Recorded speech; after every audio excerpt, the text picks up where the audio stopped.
We upgraded to the LMM. We have a 6-foot box, crew cab, which is extremely desirable. Get some new tires on it. That thing's gonna be almost like your old truck. Oh, lift kit.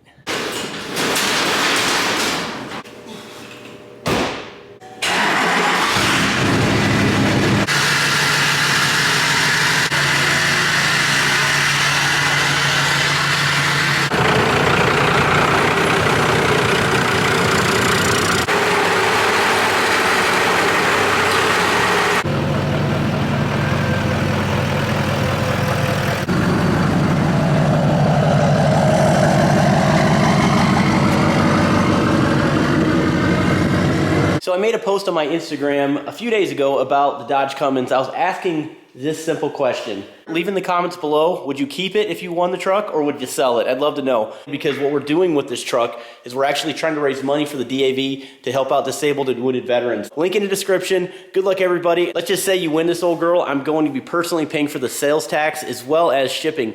I may be personally shipping it to you on my trailer. So, good luck, everybody. Let's get into this video. In today's video, what I'm gonna do is a wrap up overall how much I paid for the truck, how much I paid for the parts, and what I have into it total. And you and I are gonna figure this one out together. 2007.5 Chevy Silverado 2500 HD. This is the LMM Duramax series. This is a crew cab, 6.5-foot bed, probably the most sought after configuration on a GM truck. So what I'm gonna do is I'm actually gonna break down every single performance part, every little part that I installed on this thing. I have all labor on this. This is all me right here. Purchased this truck from the Dirty Diamond Diesel channel. Dylan, good friend of mine, he bought this truck from Facebook Marketplace. Unfortunately, Dylan got stiffed with the truck because it had blown head gaskets.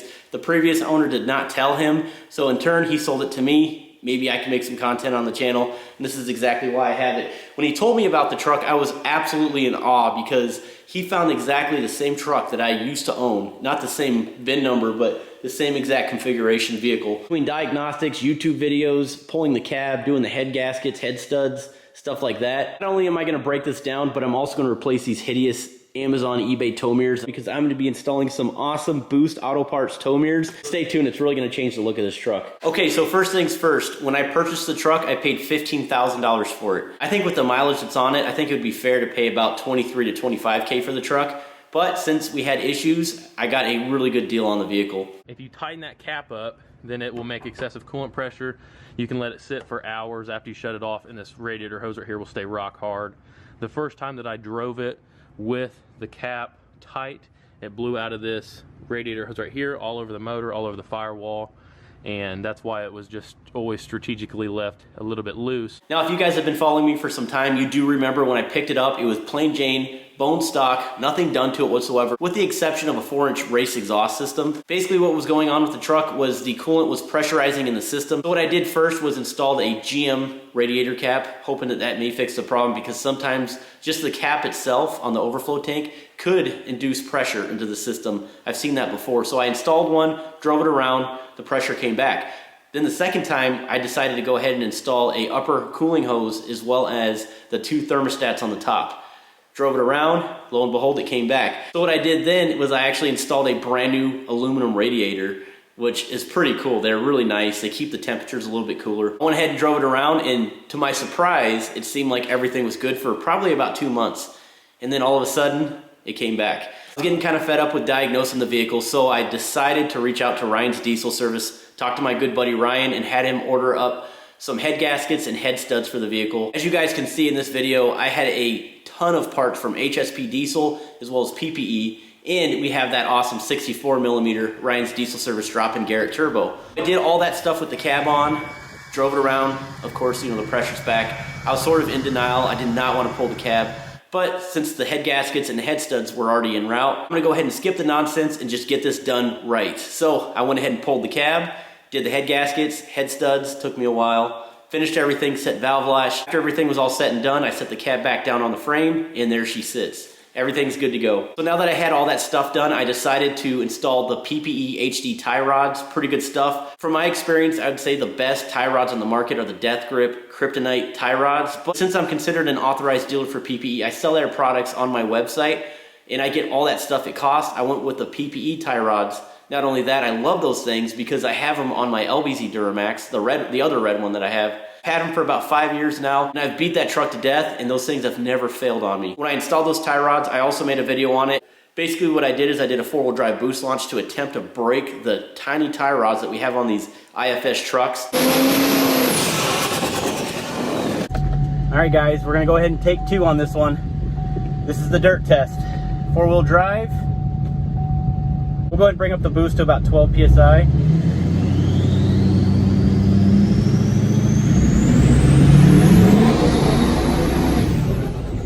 All right, so that's our first test.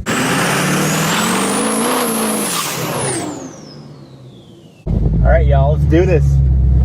Now that first test, I gotta look at the footage, but it didn't seem like anything really happened.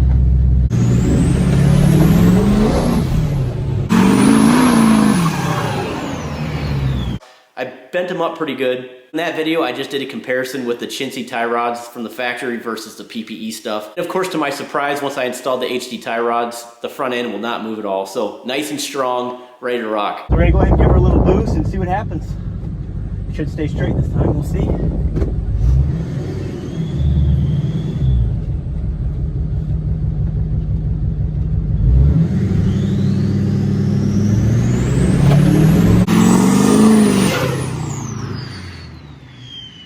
So after I did that, I decided to go ahead and dress her up with a really nice looking DIY bumper. I purchased one of those DIY kits from Rough Country, and I installed everything in my garage.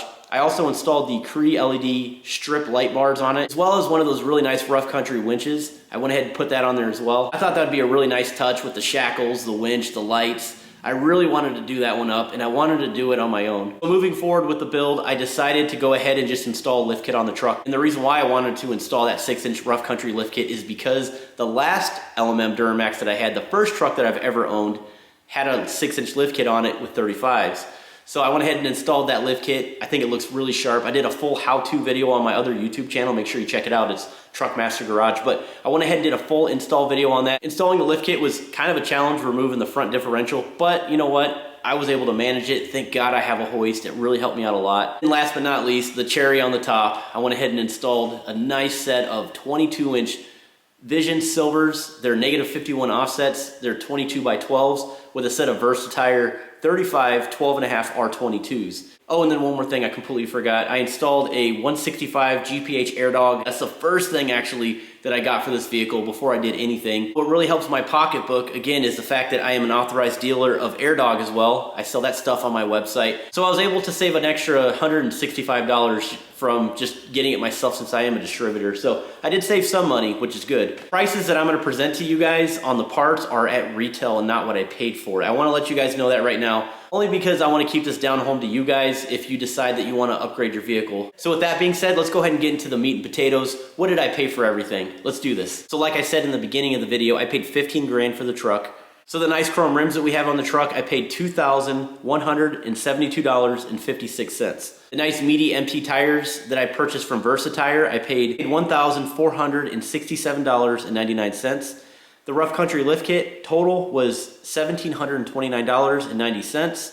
The front bumper with the winch, the lights, everything, just the full package. It seems a little outrageous, but in my opinion, I think it's worth it because it looks sharp and it's so functional. And not only that, if I ever take this thing off-road, I can recover myself. But the price of the front bumper and everything included, the price of that was $3,087.40. The Molly gaskets and head studs came out to $1165.75. Also installed a Merchant automotive water pump for $275. Now this is where it gets a little interesting. I have all HSP piping up there, as you can see. I have the cold air intake, I have the hot side, I have the cold pipe, I have the YBridge, the 2-piece YBridge.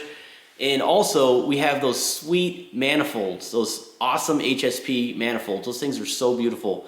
And then don't forget the valve covers and the PVC Reroute that we have installed on this truck as well. So I wanted to make sure I covered all my bases and I did everything right. Not only does it look good, but you will see a return on your investment as far as the truck running better if you go this route instead of all the extra stuff, if you know what I mean, that's on the vehicle. The list cost on all those parts, I added everything up. It came out to $4,594.10. Now, if you guys decide that you want to purchase anything HSP Diesel, use my coupon code, it's Truckmaster, or just give them a call, get with Mike, let him know. that I sent you. It's really gonna help you out if you have a Chevy, Dodge, or Ford and you have a diesel in your truck. So definitely reach out to them if you wanna do that. And then of course you guys heard me speak about this. I installed the Ryan's Diesel Service 64mm turbo. And that's the same deal with Ryan. I worked something out with him where you will get a discount on his website. I'll definitely leave all that information in the description below for you if you wanna check that out. But I'm not trying to go after no high horsepower numbers, but a 64mm turbo with just stock injectors, a lift pump with the HSP piping. I think that this truck will make a comfortable 550 to 600 horsepower with what I have in it. But if I wanted to amp it up just a little bit higher, that turbo will handle up to about 650 horsepower. So it was a really good investment, and that 64mm spools so nice. The list price on that 4G 165 AirDog lift pump was $799. The PPE HD tie rods came out to $275.99. That big fancy aluminum radiator was not cheap. That came out to almost 1,600 bucks. Also, I did a video at Ryan's shop when they resurfaced the heads. Luckily, I didn't have to pay for that. I was just doing a video. Ryan did me a solid, but I believe they're around 300 bucks to get those resurfaced. I could be wrong, but they're really not that bad. But I had to get the heads redone, pressure checked. That way I can rule out that there's any issues with the heads before I install those nice Moly Grade C gaskets. Of course, we just talked about the Boost Auto Parts mirrors. It came out to about 450 bucks. Again, not cheap, but if you buy a set of cheap Amazon or eBay mirrors, eBay and Amazon mirrors aren't bad if you have a truck that you really don't care about, but if it's something nice, I always think it's a good idea to just get the quality stuff if you're gonna put it on your nice ride. I'm pretty sure I missed a bunch of stuff. For example, the transmission cooler lines, I forgot about that. You know, just a bunch of little odds and ends. I don't wanna even add any of that stuff. I just wanna get to the real hard stuff here. So after spending $15K on the truck, I have in parts exactly $18,763.12. That's quite a bit of money. So if you were to add that to the $15,000, if my math is correct here, it comes out to a whopping total of $34,213.12. So if you think about it, $15K for the truck, $19K for parts, zero labor that I paid to anybody. Let's call it how it is. That's an incredible amount of money. I've owned this truck for a while now, and I've had to save up, and I gradually built this truck over the year. Definitely sold a lot of things to make money in order to throw it back in this vehicle. So $18,000 if you think about it, yeah, that's a lot of money. But totaling it with the vehicle in no labor, $34K for this vehicle, completely done. I think that's respectable in today's market if you think about it. The lift kit, the wheels, the tires, the mirrors, the head studs, pulling the cab, the turbo install, all the piping. I would say I'd have to chalk this up as a win because some of the vehicles that we've rebuilt completely from the ground up, for example, the Victory Max. I'm sure you guys remember that. That was a couple years ago we gave that truck away, but we added up the total of what we had into the truck, the parts plus the vehicle. It came out to $50,000. That was actually an older truck. That was a 2004 GMC, but in all fairness, we had Mark rebuilt the transmission, the transfer case, the front diff, the rear end, and of course the entire team at Ryan's Diesel Service. We all got together and we assembled this vehicle. My paint and body guy, S&S in McGuanago, Wisconsin, he was there as well to help install everything. He also painted the vehicle, he did all the body work. Of course I didn't do that with this truck, but there's really not a whole lot of issues with this thing anyways. Other than the blown head gasket, and to be real with you, I'm not gonna put 50 grand in this truck. That's just nuts, man. So there's my answer on how much I paid for everything. I know that was a really long explanation. I actually really appreciate you guys watching up to this point of the video. I know this can get really boring, but there's just so much information to put out and to justify exactly why I did this and how I did this. Of course, the truck isn't perfect. There's still a lot of things that I need to do. I just wanted to wrap this up because the majority of the vehicle is pretty much done. For example, I'm thinking about replacing the bed. I want to go ahead and get that done because there's a lot of body work that needs to happen. I don't feel like I should tackle that on my own. I think if I can spend $1,000 on a bed that's already in decent shape, the same exact paint color, I'll do that. I'm also going to replace the rear bumper and just a few little odds and ends in the engine bay. So I'm gonna be doing all that. I'm just gonna do some beautification and hopefully rock this truck in the summertime. Definitely one of my favorite builds on the channel. Of course, I'm gonna miss this thing when it goes. Had a whole lot of fun making this content, getting all the totals together. I want you to let me know in the comments what you think. Am I completely out of my mind? Am I insane? The truck now is $34,000. No, you know, of course it's not worth $34,000. You're not gonna get what you put into it. Realistically, with all the performance upgrades, for example, the turbo, the HSP piping kit, the lift pump, all the stuff that's wrong and engineered wrong in this engine that will make it right, get better overall fuel economy, better turbo spool, and of course the longevity of your diesel engine. I really don't want to choke this thing out. And then one more thing, let me know in the comments if you win the truck, if you win the Dodge Cummins 12 valve, Would you keep the truck or would you sell the vehicle? Of course, midnight, February 28th, check your calendar. This contest is shut down. Where your chances of winning this thing are 1 in 1,000 plus entries. That's really not too bad. But if you don't win this beautiful Cummins, you're definitely helping out a great cause. That's it for this video. Make sure you guys subscribe. Thank you so much for watching. We'll see you on the next one. Stay tuned.